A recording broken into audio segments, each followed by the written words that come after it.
Hollywood, living in LA, and what it was like living at the Team 10 house. Let's go.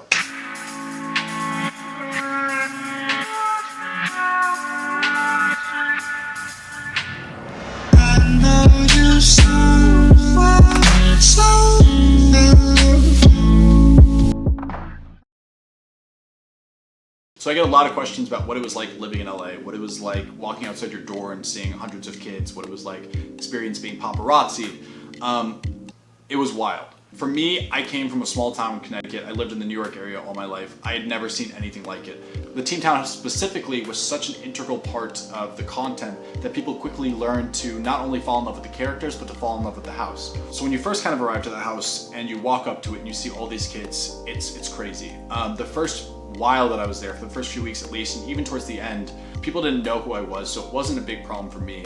But just watching kind of anybody walk into that house, if they were known, if they were not known, people would go kind of crazy. They'd be like, who is that? Oh my God, what are they doing there? Do you think they're a new member? I mean, like the rumors just like of people talking outside of the house were insane. There was such kind of a curiosity with it that I think it was just kind of a really mysterious place to most people. And if anybody saw someone walk in, they would instantly be intrigued about who that person was. About the paparazzi, so I'm assuming most of you guys don't know what it's like. I really don't know what it's like. It's happened to me only because of my association with them. But I'll just tell you a little bit about that experience. When I first got to the house, there weren't really paparazzi outside. I think Team 10 has grown so much in the past few months that like it's changed even radically from when I was there. The paparazzi started showing up later in my time there, and what they would essentially do is if they thought you were a member, they thought you were going to the house, they would record you. They usually wouldn't come up to you. If you're walking to get coffee, the guy would kind of run around and then start asking you questions just kind of off the cuff. What you guys don't know about paparazzi is usually once the cameras are turned off, they might talk to you just casually, they might ask you how you're doing, they might just talk to you about in general stuff going on. In my experience, these guys were super friendly. They weren't kind of just camera on all the time and leave. A lot of them would like chit chat with you if they felt like you wanted them to, or if you had something to say to them. For example, if I wanted to go up to someone and just be like, hey man, like today's not a great day, whatever it is, they'd usually respect that.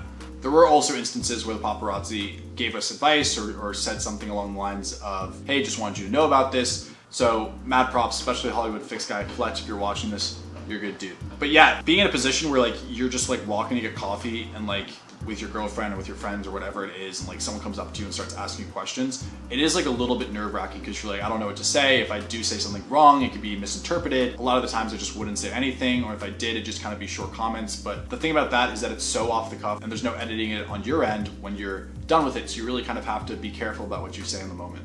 Otherwise, like it was crazy actually like living in the house, because like I said, when you walked outside of it or when you walked up to it in the morning, and especially for me in the past couple of weeks before I left, I was starting to get a little bit more known from something called sending it, which was like basically me going down the slide.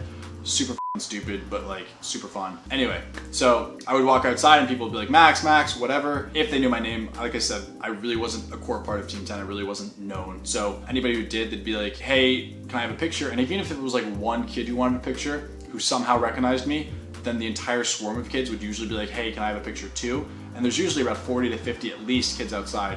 And so for me, even it became a problem because if I wanted to walk outside to get my Postmates in the morning, if one person knew who I was, then usually the entire crowd would want a picture, even if they didn't necessarily know who you were. But I'm not complaining. I loved seeing people outside the house. I loved kind of interacting with you guys when I could. And I was super grateful for the opportunity to kind of understand how this industry works a little bit better and get a better feel for LA. Overall, I loved LA. I might return there at some point. I don't know. I really love New York too, and that's kind of where I'm from. And I have a more familiar feeling when I'm in New York. And I feel like there's a lot less distractions in New York.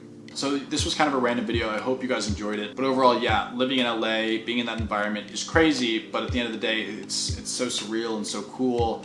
And it was kind of a once-in-a-lifetime experience. Thank you so much for watching. Today's post notification shout out goes to Andres Hernandez. I hope I pronounced that right. Thank you so much for having your post notifications on. If you guys want a post notification shout out, all you have to do is subscribe, turn on your post notifications, and comment down below when you're done. See you guys later. Bye.